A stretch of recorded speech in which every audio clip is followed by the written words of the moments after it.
évoqué l'expérience de Milgram.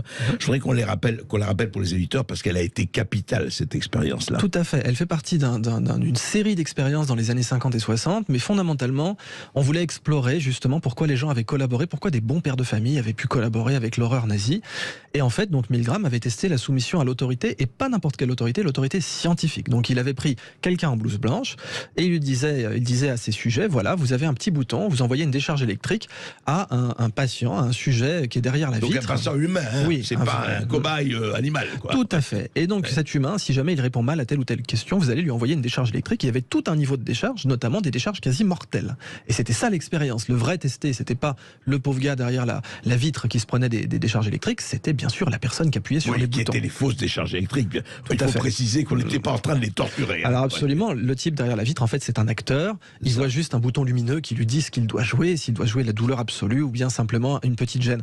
Et en fait, ce que Milgram a constaté, c'est que même quand les sujets étaient mis en position d'électrocuter quelqu'un pour rien, et parfois même donc vraiment pour tester, pour dire tiens j'ai un bouton, si je lui mettais une décharge juste pour voir, eh bien on avait des gens effectivement 6 sur 10 en moyenne qui vont continuer à électrocuter la personne. Et après ce que Milgram teste bien sûr, c'est donc la soumission à l'autorité, c'est-à-dire une fois que la personne se dit ah mais j'ai des doutes quand même, est-ce que c'est bien d'électrocuter mon prochain finalement, et bien dès que la blouse blanche arrive, je lui dis vous devez le faire.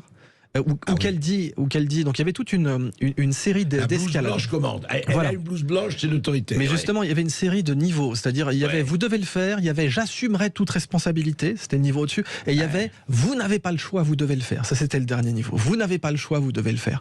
Et là, Milgram a vu que moins d'une personne sur 10 résistait au vous n'avez pas le choix, vous devez le faire. C'est fou.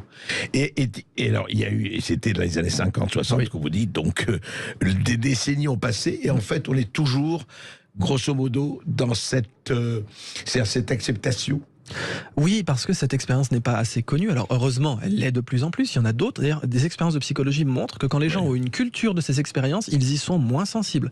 C'est-à-dire que si vous mettez quelqu'un dans une situation de reproduire l'expérience de Milgram et qui connaît déjà cette expérience, même si l'expérience est différente, eh bien, il y aura moins d'effets.